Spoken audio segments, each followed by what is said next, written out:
Manos a la obra. Esta clase vamos a trabajar ya, si bien la primera clase hicimos la presentación del programa y trabajamos algunos aspectos de la primera unidad, hoy día ya entramos en materia, probablemente tal, con los fundamentos del lenguaje, los enfoques y los aportes de lingüistas contemporáneos al estudio del lenguaje y lingüística. Ya, esta es una clase en que vamos a revisar estos aportes, algunas distinciones conceptuales, es bien introductoria, espero que sea entretenida, que también les haga sentido en cuanto a definiciones fundamentales que ustedes ya deben tener por ahí dando vueltas en su inconsciente y que ahora las vamos a poner, las vamos a explicitar. Vamos a trabajar con este libro en esta clase. La segunda parte de la clase va a ser taller, vamos a trabajar con Patterns in the Mind y de Jackendorf, de tal forma de poder usar este libro que es bien fundamental, porque es un libro muy poco conocido, pero es un libro que dentro de la literatura, dentro del trabajo bibliográfico que se hizo a fines del ya siglo pasado, eh, Jackendorf fue muy visionario en poner los temas que se están hablando, se están conversando.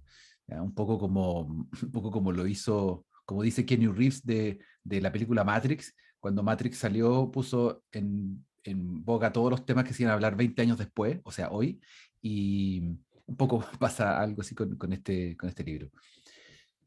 Por favor, les pido entonces que, a propósito de lo que estamos conversando, que me envíen por correo, please, la confirmación de ustedes que están en el curso, porque hoy día, por ejemplo, veo que entró Mabel Toro, no estaba en la sesión anterior, y Mabel creo que hizo el curso del año pasado, Sí, ¿sí? Lo hiciste el año ujú. pasado.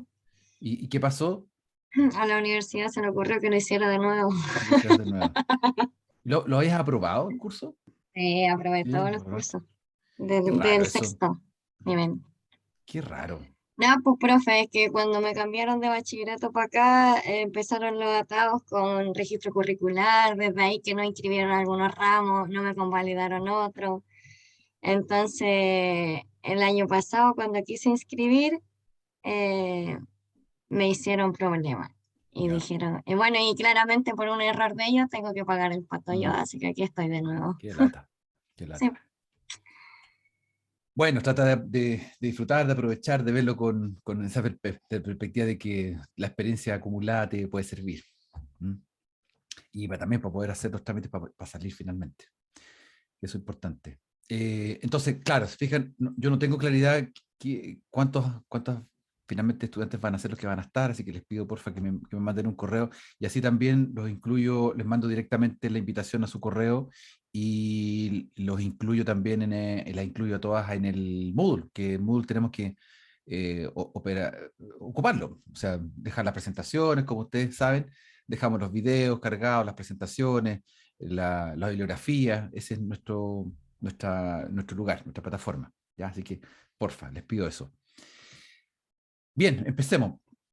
En esta clase vamos a hablar entonces de los fundamentos lingüísticos y de los conceptos fundamentales, de los aportes. Entonces, yo voy a tratar de hacer una panorámica muy resumida, voy a saltar varias décadas así y vamos a transitar por dos siglos distintos.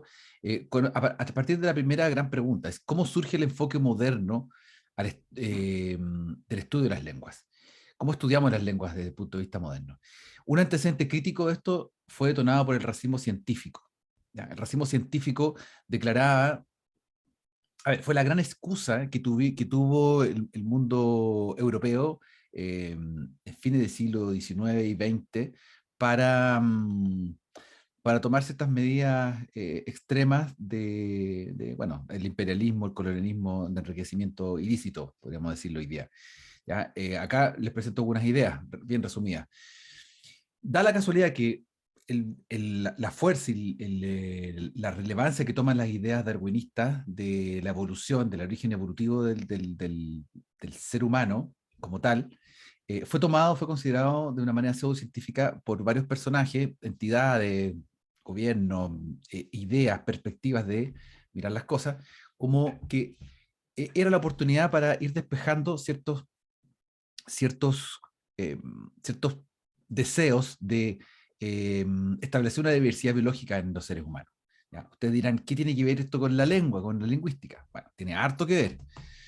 Porque, bueno, primero, el racismo utiliza la antropología para declarar que existen ciertos ciertas personas, ciertos grupos de comunidades, de personas, de pueblos, que son distintos en términos de altura, peso, diferencia de cráneo, porque se había demostrado que la teoría evolucionista había mostrado que, por ejemplo, para llegar al Homo sapiens habíamos tenido que pasar por varios homos anteriores, ¿ya? Y esos homos anteriores tienen diferencias en su biología, y eso entonces generaba que podría haber estas diferencias en las diversas manifestaciones del ser humano actual. Por lo tanto, tenemos razas.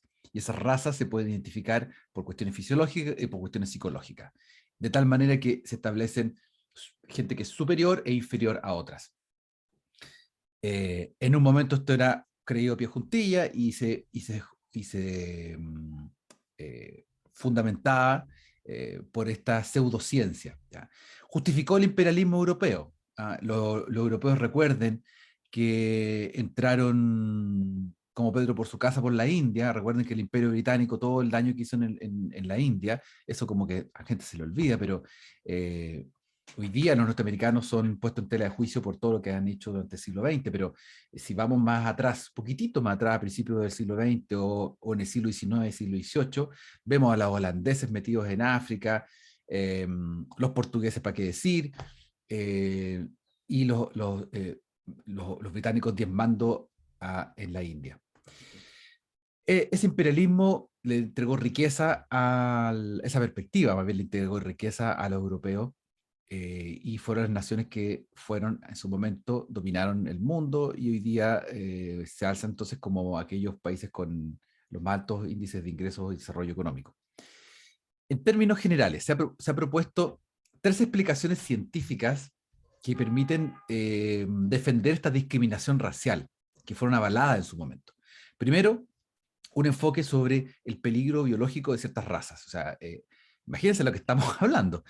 Eh, Existirían entonces ciertas razas que serían biológicamente distintas a otras, por lo tanto, hacer las mezclas de razas sería peligroso para la perpetuidad de cierta raza en particular. Uno dice esto es una locura, pero si ustedes paran la oreja, lo que pasa en el mundo actualmente, todavía hay gente que lo cree firmemente y lo tiene incorporado como culturalmente. Segundo, los prejuicios son naturales. O sea, ser prejuicioso sobre ciertas manifestaciones humanas es natural. De tal manera que si no hay una discriminación de ciertos patrimonios genéticos por sobre otros, no podemos no podemos crecer y evolucionar, no podemos darle pie a que evolucionen ciertas razas por sobre otras. Finalmente, lo último es que de esta forma se determinaron ciertos grupos que podrían estar menos dotados que otros por características cognitivas y características de comportamiento. ¡Wow! Eso es tremendo. Pero aquí viene el punto: ¿cómo nos afecta a nosotros desde el punto de vista de la lingüística? Bueno, es que gracias a esto se dio pie que tenemos lenguas, o tuvimos lenguas de primera categoría y lenguas de segunda, tercera o cuarta categoría. África aparece como un lugar del planeta que tiene lenguas de última categoría. ¿Para qué decir lenguas asiáticas o lenguas de la Indonesia? Recuerden también que al ladito de la Indonesia, la Papúa Nueva Guinea, que estaba Indonesia, Australia, por ahí, por ese sector. Papúa Nueva Guinea es uno de los lugares que tiene más lenguas distintas en el mundo. Y bueno, fueron consideradas como, en un principio, como de tercera, cuarta categoría. Eh, Fue gracias a ciertos cambios que se produjeron que hoy día se valoran ese tipo de lengua. Tengo un problema con internet. Voy a apagar un poquito. Bien, los lingüistas científicos entonces no estaban de acuerdo con esto, de ninguna manera, ¿cierto? ¿Por qué? Porque las ideas científicas versus las ideas pseudocientíficas están a 1.000.000 de distancia. O sea, que hoy día exista todavía gente que cree que la Tierra es plana, versus estas hermosas fotos tomadas por la NASA. Uno no da pie a cómo la evidencia que está encima de uno, por encima de uno, genere todavía estas lagunas de ignorancia. Y hay casos terribles, patéticos hasta el día de hoy. Por ejemplo, la tragicómico de este personaje, no sé, un hombre, un muchacho joven, 30 años, norteamericano, que defensor de la libertad, de los derechos del hombre, proclamando la libertad y el derecho a no usar mascarillas en ninguna parte, y este muchacho murió hace un par de meses, murió, el defensor, el líder de esto, murió de COVID por no usar mascarilla. Como cosas así de tragicómicas siguen existiendo en este mundo. Pues bien, la escuela norteamericana es la escuela que para nosotros tiene mayor relevancia y relación con nuestro tema de la lingüística y la traducción. ¿Ya? Franz Boas, que está este personaje que está acá, un alemán, muy contrario al racismo científico, se hizo antropólogo e hizo mucha antropología gracias a su encuentro fortuito con los Inuit de Canadá. Los Inuit, o llamados genéricamente como los esquimales. ¿Ya? Hoy día hablar de esquimales a ellos les molesta y suena un poco peyorativo, incluso podría hasta tomarse como medio racista, porque el concepto de esquimal fue muy tergiversado y manipulado. Hoy día más bien se habla de los pueblos inuit, o sea, los pueblos que vivieron en la zona de Norteamérica, y ahí tenemos unas fotos, álbum familiar de distintas épocas de pueblos inuit. Me invita la cantidad de material fotográfico que hay por ahí en internet. Esta es la distribución de los pueblos que hablaban las lenguas inuit, las lenguas mal llamadas esquimales. Fíjense, en Norteamérica, lo que hoy día es Canadá, Alaska, y parte de Groenlandia. ¿Mm? Es por eso que para ellos, todo eso, más allá de las naciones, para ellos todo ese es su mundo. Son pueblos que viven. Además, lo interesante de ver acá es que no solamente desde el punto de vista lingüístico, o sea, ¿cómo diablos vive un ser humano ante tanto frío? O sea, biológicamente, eh, claro, biológicamente es digno estudiar cómo el cuerpo ha logrado transformarse, ha logrado soportar el frío, cómo cognitivamente han desarrollado ciertos elementos de supervivencia, mecanismos de supervivencia, etcétera. O sea, es una nación, o sea, un pueblo más bien amplio, que hay mucho que estudiar. Y los antropólogos se fueron como locos a estudiarlo. Entendieron que aquí había una gran oportunidad para ver estas condiciones culturales y no solo lingüísticas. Bueno, Franz Boas fue el primero de esta seguidilla de autores que, sin ser lingüista, Franz Boas hizo una descripción antropológica de estos pueblos y, por supuesto, consideró la lengua. Lo que le llamó la atención fue, obviamente, la manera en que ellos hablaban y la manera en que miraban el mundo desde la lengua. Es por eso que estos dos autores que lo siguen, Edward Sapir y Benjamin Lee Whorf, fueron los grandes precursores de la primera gran idea de la lingüística contemporánea, versión escuela norteamericana, en que se considera la lengua como un elemento, un prisma visualizador de la realidad.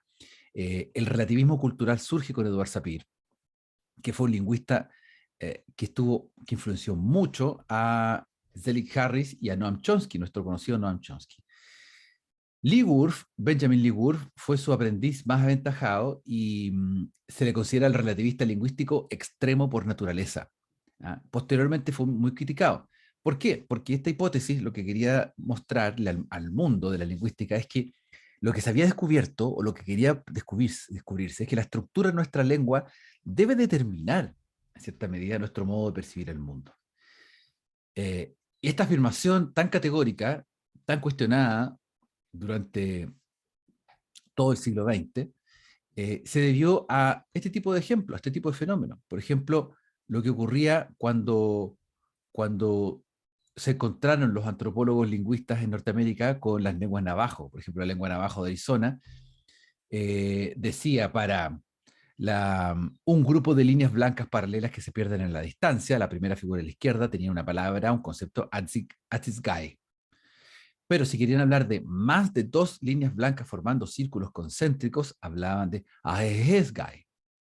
Y después, si hablábamos de dos líneas blancas que convergen en un punto, los vértices para nosotros es como Alhiginitsigai. O sea, se caen de espaldas cuando se dan cuenta que hay lenguas que en su concepto, en su conceptualización, en su manera de enfrentar la realidad, lo hacen de manera geométrica. ¿Qué diablos es esto? O sea, ahí es cuando los lingüistas, ellos son los primeros precursores de este antirracismo científico que comentábamos, porque no es posible juzgar a los pueblos, a los seres humanos que hablan distintas lenguas, distintas culturas y comunidades, no es posible juzgarlos solamente por el aspecto de un desarrollo económico sostenido y por sobre otros, sino que lo que hay que hacer es mirar cómo ellos están poniendo el prisma, qué cristales, qué lentes, qué gafas se están poniendo para mirar la realidad. Ya, por lo tanto, este libro también se los voy a compartir, de Lingüística para Todos, que es muy gráfico, es bien entretenido, modo casi de cómics. Aquí nos ponemos también, por ejemplo, en el caso de que esas rocas que están allá a la izquierda arriba, que en abajo se denominan C, A, G y A, H, algo muy difícil de pronunciar para nosotros porque ahí hay varias cosas fonológicas particulares. Para el hombre blanco, entre comillas, para el western, si ustedes escucharon alguna vez, vieron alguna película del oeste o han estado en contacto con algunos aspectos de esa cultura como del oeste, siempre las denominaciones son como relativas a animales, animales, cosas, flores, plantas. Es como nosotros vemos un poco la realidad. O sea, si vemos una roca, le decimos, ah, esa roca parece un zapato. ¿Has fijado? Parece un pie. No, eso tiene una cola de chancho. No, eso parece una cabeza de conejo.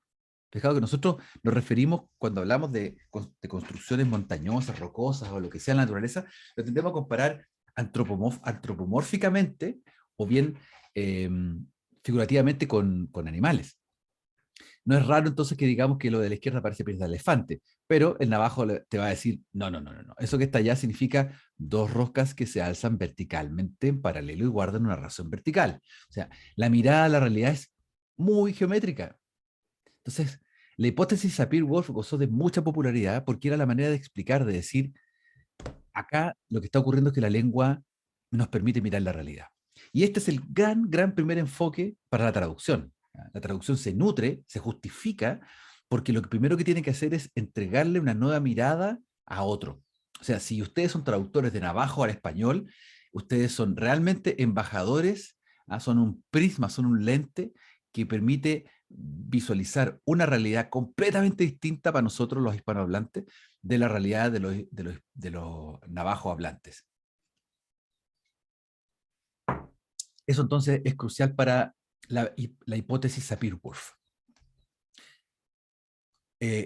Posteriormente a la hipótesis Sapir-Whorf, los desarrollos interesantes fueron los de dos grandes autores, Leonard Bloomfield y Zelig Harris, que son dos grandes héroes de la lingüística norteamericana y de habla inglesa, y de la lingüística en general, porque Bloomfield es el símil al Ferdinand de Saussure de europeo. Bloomfield lo que hace, toma todos los avances de los lingüistas descriptivistas, antropólogos que fueron y se pasearon por toda Norteamérica, generando descripciones de las lenguas que existían, y las puso en un análisis distribucional, o sea, hizo metodología de estudio lingüístico. ¿Ya? Bloomfield es tremendo en ese sentido. Luego tenemos a Zelig Harris, que fue el gran profesor de Chomsky y fue el primero en formular una gramática transformacional. O sea, el mérito no es chomskiano. Zelig Harris fue el primero que formuló la gramática transformacional. Chomsky lo que hace es tomar ciertos postulados. Entonces, hasta acá tenemos dos grandes frentes. En el frente norteamericano tenemos a estos antropólogos, lingüistas que permitieron entender que las lenguas, no existían lenguas de primera y segunda categoría, sino más bien diferencias, primero, prismas para ver la realidad a través de las lenguas. O sea, las lenguas son elementos cognitivos mucho más importantes de lo que se pretendía o lo que se consideraba en la época. Y algo que no mencioné antes, que lo menciono ahora, es que en Europa el otro frente lo teníamos con autores como el gran lingüista danés Rasmus Rask, que no es para nada estudiado por acá, o Wilhelm Humboldt, que es filósofo lingüista alemán. En el caso de Rask, Rask fue uno de los primeros lingüistas que a mediados de 1800 se paseó por Europa y fue a la India e hizo las primeras investigaciones serias, de verdad, sobre lenguas que se hablaban en la India y que tenían que estudiarse con igualdad de condiciones que una lengua europea. Y sus hallazgos fueron sorprendentes. Y eso lo vamos a ver en otras clases posteriormente.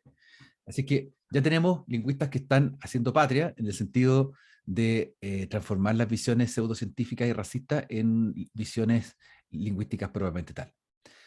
Saltamos unas Profe, décadas. Sí, profe. perdón. Sí. Que me queda una duda. Entonces, lo de las diapositivas anterior, los dos querían como, bueno, lo que decían era que no habían lenguas de primera y segunda categoría. ¿Ambos decían lo mismo? Totalmente, era un consenso. Todos estos autores lo que hacían era, bueno, ellos hace mucho rato, pero los que estaban por acá un poquito más atrás, estos tres, Boas, Sapir y Lee Wurf, ellos fueron los que pregonaron a todas voces de que no existían lenguas de primera, segunda y tercera categoría y que lo que había era relativismo lingüístico, o sea que el relativismo de mirar la realidad tenía que ver con la lengua. Estaban parcialmente equivocados, parcialmente acertados, eso se discute después, pero ellos fueron los que sacaron de plano todo ese racismo lingüista. Los de acá, estos dos, estaban totalmente de acuerdo, por supuesto, y ellos fueron un poquito más adelante, empezaron a hacer métodos para estudiar las lenguas, métodos para estudiar y describir las lenguas. Eh, de alguna manera, teóricamente complicaron el mapa, entre comillas, lo complicaron porque empezaron a trabajar teorías complejas, pero por otro lado, generaron, especialmente Bloomfield, generó una manera de poder aprender y estudiar lenguas. O sea, los textos de estudio de lenguas tienen mucho que ver con la manera en que Bloomfield hizo las descripciones de las lenguas, entregó una metodología. Vale, gracias. Ya, muy bien.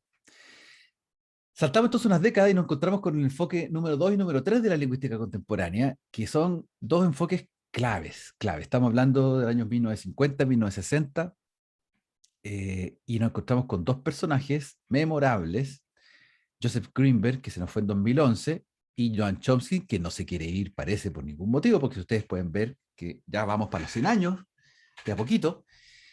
Realmente Noam Chomsky o es venusiano, o es marciano, o viene de otro sistema solar, porque no solo sigue estando vivo, sino que además sigue estando vivo y de manera muy inteligente, muy lúcida, muy clara. Sigue siendo un personaje interesante. Si ustedes lo ven, bueno, un poco raro, porque nunca le interesó, eh, bueno, es un semidios, entonces nunca le interesó mucho trabajar su expresión oral, sino más bien escúchenme como puedan, porque le estoy revelando el oráculo, algo así. Yo creo que Chomsky debe estar inventado la Biblia, porque es impresionante que pasan los años y sigue estando vigente. Lo vamos a llorar tanto como cuando se muera, no sé, Mick Jagger o algo así, como a ese nivel del estrellato. Cada uno de ellos entrega dos aportes súper importantes. Chomsky habla de la gramática generativa y Joseph Greenberg, que es menos conocido, hay que hacerle justicia. Ya vamos a hablar de él en un par de clases en forma particular, porque Joseph Greenberg, mucho de lo que nosotros hacemos hoy día en lingüística y traducción tiene que ver con Joseph Greenberg, incluso más que Chomsky. ¿Ya? Entonces vamos a hacerle justicia, una justicia divina. Chomsky dice, acá yo extracté dos citas de ellos, lo más delimitadas posible al pensamiento. Aquí traté de resumirles a ustedes el pensamiento que ellos entregan, su gran aporte a la vida, al mundo. El ser humano no puede hablar solo porque alguien le enseñe. Y no es posible que haya llegado hasta acá sin haber desarrollado un dispositivo especial para el lenguaje. Greenberg. Las lenguas del mundo son habladas por una especie, el ser humano, por lo tanto, tiene que haber algo en común en ellas. Y yo les pregunto, ¿hay alguna diferencia en los planteamientos de Chomsky y de Greenberg? ¿Se diferencian en algo?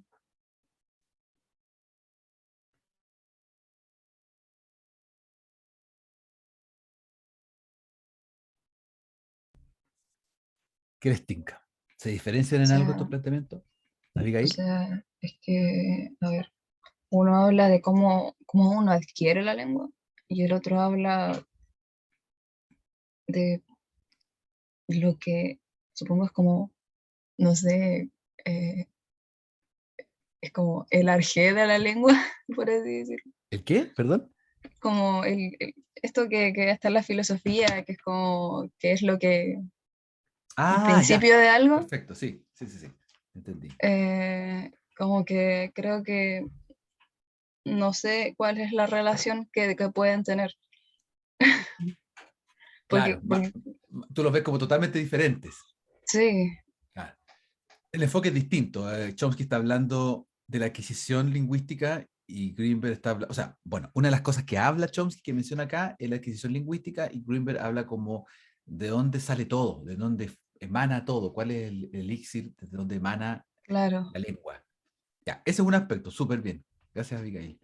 ¿Hay otro aspecto que podríamos destacar que lo hace ser diferente el planteamiento de Chomsky al de Greenberg?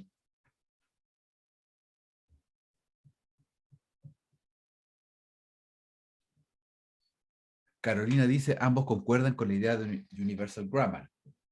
Ya, eso es algo en lo que, sí, perfecto, algo que a los dos les interesa hablar de qué es lo que es universal en la gramática de las lenguas. Bien. Pero toman distintos puntos de vista. ¿Hay otro aspecto que podríamos destacar de esa diferencia, de esos puntos de vista distintos de cada uno?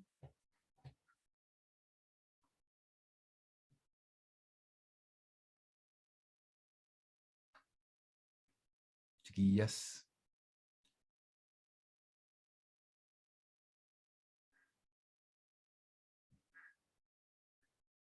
Noemí, ¿te parece a ti algo más que puedas destacar?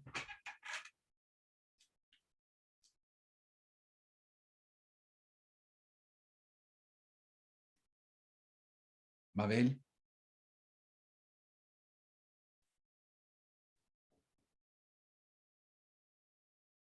Jessie, ¿están o no están, chiquillas?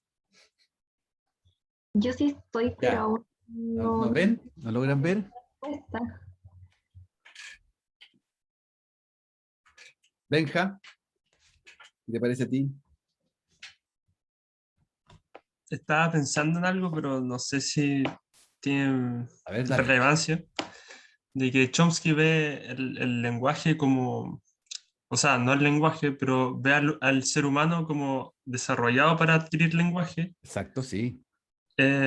mientras que Greenberg tiene otro punto de vista donde las lenguas tienen una base común, por lo cual cualquier humano podría aprender cualquier lengua, teniendo como Ujú. pensándolo desde ese punto. Si tienen algo en común todas las lenguas, es posible que cualquier persona pueda aprender cualquier lengua si se esfuerza en ello. Sí, total, Aunque eso es. Sí. no estoy de acuerdo con Greenberg, de todas formas. Mm, O sea, desde esa visión. claro. Ya, pero perfecto, eso justamente, o sea, totalmente que ve lo que estabas pensando. Claro, Chomsky se cuestiona más sobre el ser humano, sobre sus posibilidades, sobre la competencia, por eso Chomsky toma el concepto de la competencia lingüística, no aparece acá, pero se fijan, habla de este dispositivo, que parece que un dispositivo especial en el ser humano. En cambio, Greenberg está mirándolo desde otro punto de vista, está hablando como de estos elementos que están implícitos en las lenguas y que permiten que el ser humano pueda acceder a ellas. Es como si uno tuviera imagínense, un gran panel enfrente de cada uno de nosotros y en ese panel yo pudiese escoger la lengua que quiero hablar porque ya estoy preparado y además puedo escogerlas porque sé que las lenguas se parecen, todas tienen que tener cosas en común. Entonces, el foco de atención de Greenberg es más bien en la lengua, el foco de atención de Chomsky es en el ser humano. Entonces, son dos enfoques distintos. Claro, por supuesto, si uno lee los libros de ellos, obviamente la discusión va a ser más fina y amplia y compleja y todo lo que ustedes quieran. Pero si pudiésemos distinguir estos planteamientos, eh, son distintos y pueden ser súper complementarios. Eh, Ahora bien, ¿por qué podríamos estar de acuerdo o no con algunas cosas? Benja, en el caso tuyo personal, dijiste que no estabas muy de acuerdo con lo que decía Greenberg. ¿En qué sentido no estás de acuerdo? ¿Qué es lo que no te parece? Porque siento que ya, uno puede estudiar una lengua, a ver, ya, uno puede tener la lengua materna, que esa es la lengua que va a tener más afinidad de la persona. Y Sí, eso es imposible de cambiarlo, porque posible, nació exacto. y creció con esa lengua. Sí. Pero si uno quiere aprender otra lengua, aunque le estudie toda su vida, no va a llegar a ese comprendimiento que tiene una persona que nació con esa lengua. Y eso va cada vez alejándose más, mientras más lejana sea esta lengua. Por ejemplo, nosotros que hablamos español, aprender ruso, por ejemplo, la afinidad que vamos a tener con el ruso va a ser más pequeña que la que tendríamos como con el italiano o con, no sé, otro tipo de lenguas quizás árabes o cosas así. Por eso pienso Perfecto. que si bien uno puede llegar a cierto entendimiento de una lengua, no va a llegar al nivel, a la cúspide de entenderla totalmente. Claro, sí, sí, eso estamos de acuerdo. Estamos de acuerdo. O sea, el nivel de fineza con que uno pueda llegar a otra lengua son casos muy, muy, muy particulares y no es la norma. No es la norma para nada. Ahora bien, podría ser que lo que Grimmer apunta es que, primero, que démonos cuenta que existe esta posibilidad de acceder a ciertas lenguas porque tienen principios comunes. ¿Mm? Así que por ahí puede estar la cosa. Bien, vamos a Pero retomarlos a ellos luego, en otras clases. ¿Qué tienen en común entonces estas lenguas? Vamos a verlo después. Vamos a pasar a trabajar con Jackendorf muy brevemente. Jackendorf, acá les dejo una biografía cortita que extraje para presentarle a este personaje. Jackendorf fue un lingüista, es un lingüista que estudió con Noam Chomsky, principalmente. Tiene grandes trabajos. Lo más interesante de Jackendorf es que él desarrolla dos grandes ideas. Primero, cuando empieza a trabajar la semántica, se da cuenta que lo que tiene que hacer para estudiar el lenguaje propiamente tal es generar una aproximación cognitiva. O sea, él se da cuenta que el pensamiento y el lenguaje están muy cerca, van tan de la mano, no son lo mismo, pero están de la mano. Por lo tanto, elabora una teoría computacional de la mente para poder explicar cómo opera el lenguaje en nuestra mente. Y por lo mismo se mete en otros terrenos, como el de la cognición musical, porque él es músico también. Entonces, lo que hizo fue trabajar en otro libro, probablemente habló de cómo la cognición permite expresar arte y que eso es distinto a lo lingüístico propiamente tal. Entonces, es bien interesante, el tipo ha reflexionado harto y ha escrito un montón. Um, Nosotros vamos a revisar de él este libro, algunas cosas de este libro, que es un libro no muy conocido, pero un libro muy interesante porque él lo que hace es generar un punto de inflexión, comprime, resume, presenta las problemáticas modernas de la lingüística y las presenta después de manera muy clara, muy lúcida. Vamos a revisar el primer tema, Finding Our Way into the Problem, the Nature-Nurture Issue, del texto que yo les envié, el libro. Vamos a revisar las páginas del PDF de 9 a 15. ¿Qué hace un lingüista? Ya aparece en la página 9. Y les pregunto a ustedes, ¿cuál crees que es la diferencia entre políglota y multilingüe? ¿Ya? Entonces, la lingüística, ¿qué es lo que será? 2. ¿Qué le da valor al estudio del lenguaje actualmente, según el autor? 3. La manera en que somos debe ser investigada desde dos puntos de vista. ¿Cuáles son esos puntos de vista?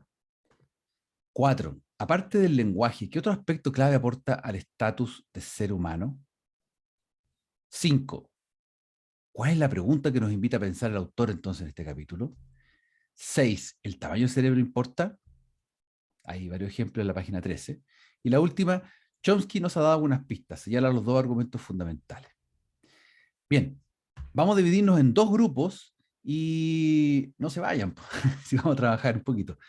Revísenlo en los dos grupos, de qué se trata estas preguntas, si quieren distribúyanse porque están las páginas bien individualizadas y nos juntamos en 10 minutos más.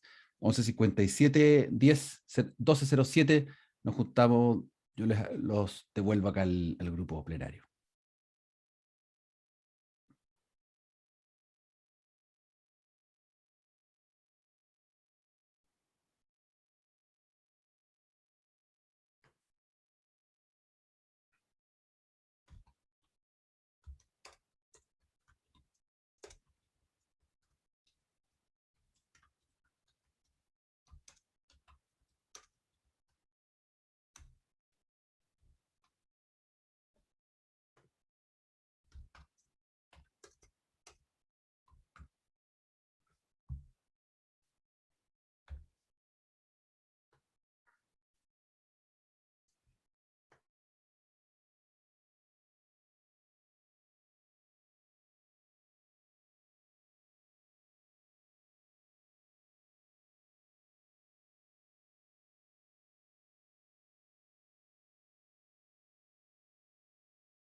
Fue muy poquito. Hola, ya. Volvimos. Sí, bueno, un poco rápido, pero había que hacerlo. ¿Cómo les fue? ¿Cómo les fue? A nosotros nos fue más o menos, profe. A ustedes, Jessy. Jessy, Mabel, Catalina, Antonia. ¿Qué pasó? Es que nos equivocamos de página y estuvimos así como 7 minutos metida en una página nada que ver. Oh, Jiji, era la 9 pero del ¿cómo? PDF, El no del PDF, sí, libro. por eso les puse ahí arriba el PDF, no el libro. Ah, Sí. Perdón. Porque Pero tenemos la definición de la primera pregunta no está antes de que empiece el tema 1, entonces por eso la página 9. Bueno. Grupo 1, Abigail, Benja, Carolina, Noemí. ¿Podrían empezar ustedes con la primera pregunta? Esto ¿Qué fue hace la un que más lingüista? discutimos. ¿Qué hace un lingüista? Abigail. ¿Ah? ¿Yo? ¿Sí, ¿Yo? Abigail? ¿Ustedes, primer grupo? No sé, quien quiera, del primer grupo. Bueno, un lingüista estudia la lengua, la, la valida como profundamente. Ya, estuve No sé si lengua. mis compañeros me pueden ayudar. Sí. ¿Vieron la definición que aparecía en el texto? Lo que decía ahí, que el lingüista se confunde a veces con un tipo que sabe muchas lenguas. Ah, sí, No es sí, eso. nos pareció un poco loco eso, porque un lingüista, o sea, una persona que sabe muchas lenguas no por eso es lingüista. Como que dijeran que un científico es científico porque, no sé, le gustan las flores. No tiene sentido. Bueno, es como cuando ustedes dicen, ah, tú estudias traducción, entonces, bueno, tradúceme al tiro esto, rápido. Claro, no, no Pero puedo. Ah, ¿cómo? ¿No eres entonces no traductora? sabes. No, no, es Sí, que, pero bueno, ¿cómo? ¿Eres traductora o no eres traductora? Sí y no. Entonces, un poco mismo le pasa al lingüista. ¿Cuál entonces será la diferencia entre el políglota y el multilingüe? Abigail, Benja, Carolina, Noemí, que estaban en el primer grupo. Lo que habíamos discutido que políglota es más como por decisión del el gusto de los idiomas uno lo aprende, pero multilingüe es como que por tu contexto, comunidad, país, lo que sea donde naciste, se utiliza más de una lengua, entonces está instaurada en tu, en tu mente desde chico. Ya, algo por ahí, ¿cierto? Bien. El médico, ¿por qué te enferma? Es como, dice Abigail, los nutricionistas comen necesariamente sano. Bueno, es increíble encontrarse nutricionistas gordos o gordas. Tú dices, pero ¿cómo? Eres nutricionista sí. y eres gorda. O sea, no te nutres bien. Las paradojas de la vida. Bueno, en fin. Sí, de acuerdo, Carolina, con lo que planteaste. Puede ser por ahí. El políglota. ¿Y por qué, pero por qué políglota, multilingüe? Bueno, bueno, no entramos tanto en profundidad así. En el fondo lo que queremos saber es distinguir que el lingüista no es un políglota ni un multilingüe, el lingüista estudia la lengua. Pero, ¿cuál es lo que se plantea, lo que plantea Jackendorf, de qué es lo que hace un lingüista? Sí, estudia la lengua, pero ¿cómo? ¿Para qué? ¿Cuál es el sentido?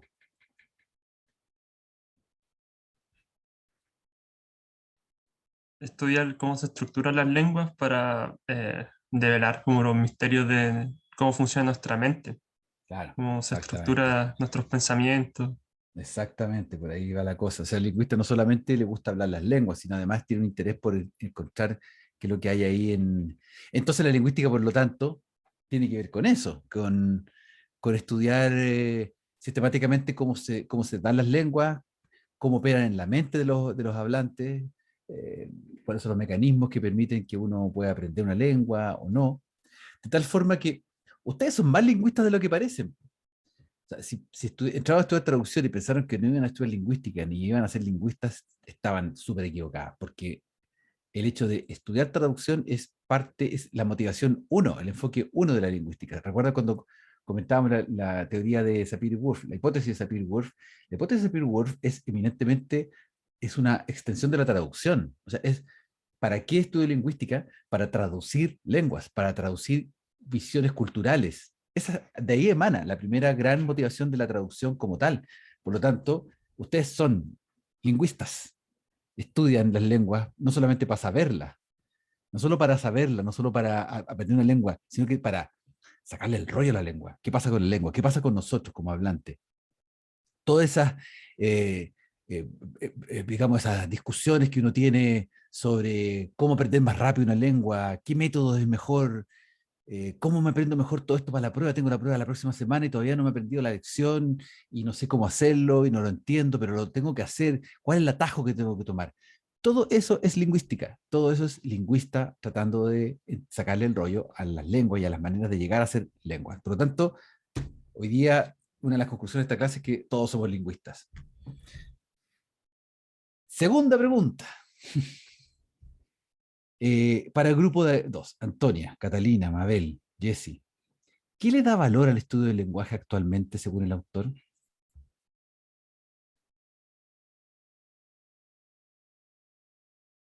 ¿Qué opinan?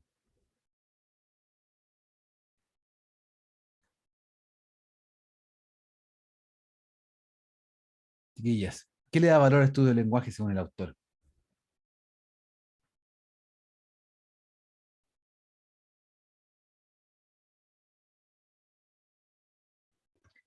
Profe, no llegamos a esta pregunta, no la analizamos nosotras. Oh. Sí. Es que nos dijimos que nos equivocamos, entonces no Ah. alcanzamos a llegar ahí. Chuta. ¿Alguien tiene alguna idea, chiquillas, del otro grupo? ¿Qué le da valor? Nosotros por lo corto que vimos esa pregunta, ¿Sí? en el libro salía que el estudio del lenguaje actualmente, el valor que se le da es para precisamente estudiar la mente humana, para estudiar cómo nos estructuramos nuestros pensamientos y que en realidad no es necesario pensar con un lenguaje para pensar, efectivamente, como en la pregunta 3, que poner el ejemplo de Beethoven y Picasso. Claro, exactamente. Bien, por ahí va la cosa. Igual está graficado en esta expresión, en la expresión que viene en la pregunta siguiente, the way we are, la manera en que somos. O sea, lo que le da valor al estudio del lenguaje se podría resumir en la expresión la manera en que somos. O sea, estudiar quiénes somos, cómo crecemos, por qué nos desarrollamos, por qué tenemos lengua, por qué somos diferentes de otras especies. Y ese mismo cuestionamiento en la pregunta 3, Jackendorf presenta dos puntos de vista que nos meten de lleno a estudiar esto de la manera en que somos. ¿Cuáles serían esos dos puntos de vista que según Jackendorf nutren esta gran misión, entre comillas, del lingüista cuando se trata de lenguas? ¿Cuáles serán estos dos puntos de vista que no hay que dejar de lado? De que el lenguaje que nosotros tenemos no es el mismo que el de las bestias, ¿qué aquí se refiere? Que esa es la gran diferencia que tenemos nosotros de los animales, que podemos comunicarnos. Exactamente. Sí, y que el estudio de las lenguas, a medida que se fue desarrollando poco a poco, se vieron con complejidades de que nuestro cerebro es mucho más complicado de lo que se piensa, y más al obtener la habilidad de hablar y de poder comunicarnos. Exactamente. Eso es. Entendí al menos. Eso es justo, súper, gracias a mí. Exactamente, o sea, tiene que ver con esta búsqueda del, primero, explicitar por qué el lenguaje es tan potente, nos diferencia de las, entre comillas, bestias, animales, porque nosotros somos seres humanos como tal, eso es, porque somos estos seres especiales de la creación en este planeta. Y segundo, entender cómo funciona el lenguaje, cómo funciona este subproducto que es la lengua. O sea, acá estamos hablando de universos, el universo del lenguaje. El mismo autor plantea, no sé si por ahí se fijaron, que habla de que existe la comunicación, existe el lenguaje, que está en toda la naturaleza, en todos los ecosistemas. Está el lenguaje y la comunicación como elementos fundamentales. Recuerden, las abejas, los pájaros, los chimpancés, las hormigas, todos se comunican, todos tienen lenguaje. Pero hay una cosa que es el bicho raro, que es el ser humano y que tiene lengua. Y ese subproducto del lenguaje es un universo en sí. O sea, eso es lo fascinante que dice Jack Endorf. Estudiar ese lenguaje y estudiar la complejidad de nuestra mente para poder generar ese lenguaje. Por eso, si ustedes lo relacionan con los comentarios que hicimos con la presentación de hace unos minutos atrás, Jack Endorf está diciendo que tanto Greenberg como Chomsky tienen razón. Ambos dos. Y tanto los métodos de estudio que aplicaron los funcionalistas Bloomfield, Selig, y cuando se cuestionaron los relativistas estructurales, se cuestionaron esta traductibilidad de las lenguas, ¿ya? Todos tenían razón, de alguna manera, en que el objeto finalmente iba a ser el lenguaje y la complejidad de la mente. Pregunta, cortita, muy breve. Dice, aparte del lenguaje, ¿qué otro aspecto clave aporta el estatus de ser humano?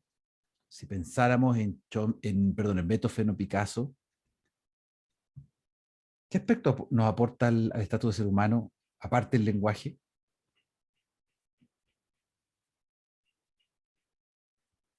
La habilidad de pensar, poder discernir lo que uno hace, porque eso es como lo que recuerdo de leer de Picasso y Beethoven, que no necesitaron el lenguaje para crear sus obras, sino que sus ideas eran como lo importante. Exactamente, eso es. O sea, la capacidad de pensar, el pensamiento, eso es lo importante, eso es lo que detona la manera en que nosotros nos aproximamos al mundo. Por lo tanto, el gran cuestionamiento es si el pensamiento es antes que el lenguaje o el lenguaje es el pensamiento, es algo que vale la pena preguntárselo. ¿Ya?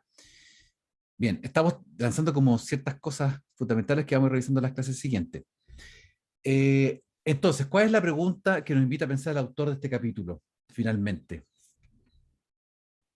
¿Cuál será la gran pregunta que nos presenta el autor?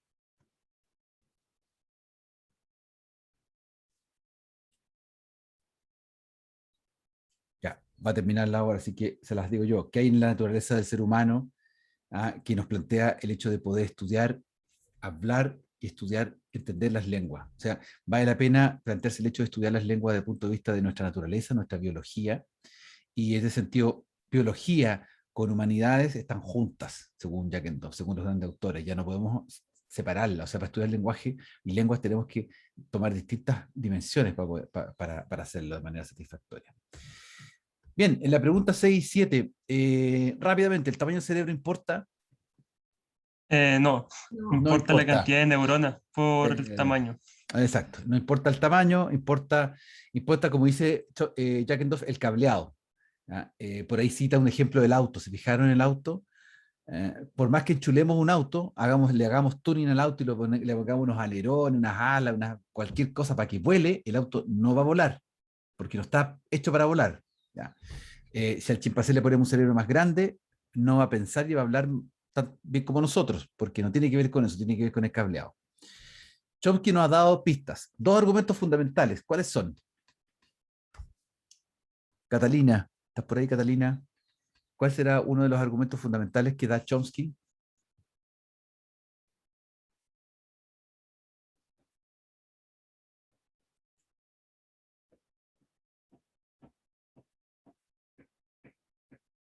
Noel, uno de los argumentos fundamentales que da Chomsky, según Jack Endorf. Uno de los argumentos fundamentales para seguir adelante en este estudio de las lenguas.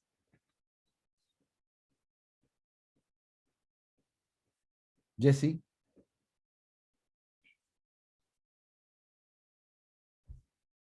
¿No? Yo lo estoy leyendo. Ya. Uno es la gramática mental, la otra es el conocimiento innato. Perfecto. Esos dos son los elementos que vamos a ver en la próxima clase. Así es que prepárense para eso. Ojalá que haya sido una buena clase, que les haya entretenido. Vamos tratando siempre de hacer un poco de actividades de ustedes, yo presentando cosas, hay harta información, pero hoy día logramos, creo, tener una panorámica de por qué estamos acá, por qué estamos estudiando lingüística aplicada a traducción, por qué la traducción y la lingüística tienen tanto que ver, o sea, tienen que ver en el nacimiento de la lingüística contemporánea, probablemente tal, y vamos entonces a ver cuáles son todas esas grandes interrogantes y grandes aportes para poder estudiar lingüística y traducción. Que tengan buen fin de semana, que estén muy bien. Gracias, Cuídense. profe, igual. Cuídense. Listo, nos vemos. Chao, profe, chao. gracias. Chao, chao.